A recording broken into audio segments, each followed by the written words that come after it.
Hey, what's up guys? It's Lucas and welcome back to my channel. If you haven't subscribed, please scroll down, click the subscribe button, it really helps me out. You can also follow me on Instagram at lucas.f.89 where I will show you some kind of aside interesting stuff about some of my guitars and other things. You'll see stuff that I'm going to do demos of before I do demos of it. And on Tuesdays I also answer questions on there. And you can also follow me on Facebook at facebook.com/lucasf89. I will leave a link in the description. So as guitar players, for whatever reason, we tend to put a higher value on older guitars. And I think there's a multitude of reasons for that. Probably one of them is just that older guitars are cool. I mean, there's some character that comes with being an older guitar, and the older it is, the kind of more neat and interesting it is. It's got kind of a story that goes with it. And so that's its own thing. But the question that I often ask myself and other guitar players when they'll listen to me, kind of ramble about it, is, are older guitars better, or do we just think they're cool? So I find myself in an interesting situation here because my good friend Nick from Nature of Rebel Minds, I will leave a link to his band in the description, he brought me a couple of SGs to do some setup work on, to put some new nuts on. And so currently in my possession I have my SG. So this is a 1991 Standard. Beautiful kind of heritage cherry, beat all the crap, because I have had this guitar since I was 15 years old. And then I also have Nick's guitars. So this is Nick's 61 reissue from 2003. So it's again a very cool guitar. Got the heritage cherry kind of half face pick guard, which is super neat. This is the kind of classic sort of Eric Clapton, just really cool SG. It's got a great vibe about it. It's an interesting guitar. And the next other SG, which is this 2013 SG Standard, which is kind of somewhere in between those two guitars. It's got some things that are kind of 61 type SG things, like the half face pick guard and kind of the way the neck joint is and some stuff like that. But the neck profile is a little bit closer to my SG, and the headstock is a little smaller and some stuff like that. But the thing that makes all these guitars useful to me in this particular situation is that they are essentially built the same woods, same shape-ish, same kind of stuff. And they all have the exact same pickups in them. So all of these guitars have 57 classics. So that makes it really cool in the sense that we can do a comparison, and it's going to be a pretty honest comparison. So these are all set up a half step down. They all have the same 10 gauge strings on them. They all have Graphtec nuts, and they're all kind of set up pretty much the same way.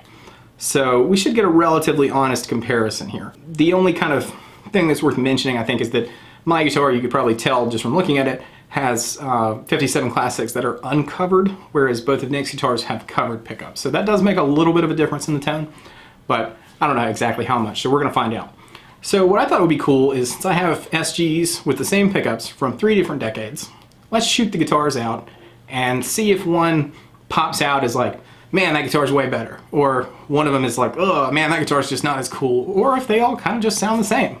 So I'm going to play some of the same kind of riffs sort of back to back through the same amp settings. We'll go through from a clean to a crunch to a really heavy to like a lead sound. And let's get rolling.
Alright, so there you go. That's the 3SG shootout from 3 different decades.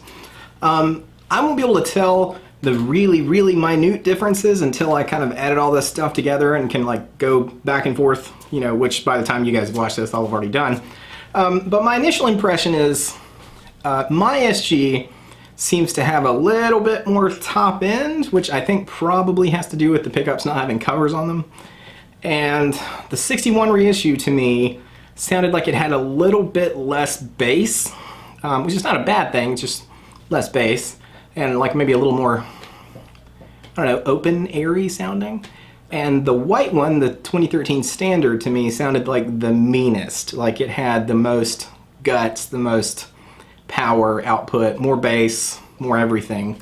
It was just fatter sounding to me. So interesting, because like I said, they should all be the same pickups. They all have 500K standard kind of pot wiring. Everything's, you know, about as close as you can expect it to be from guitar to guitar. But there definitely are some differences, at least to the, you know, to me, the way that I feel, the way that I play the stuff. But let me know what you think in the comments. Let me know, you know, did you like one better, or did you think one had a particular sound about it, or, you know, I'm curious to see what you guys think. So I'll have formed my own opinions about that kind of stuff some more, you know, in depth after I've cut all this together, but that's my initial impression. So anyway, I hope this has been fun and informative for you, and until next time, I will catch you later.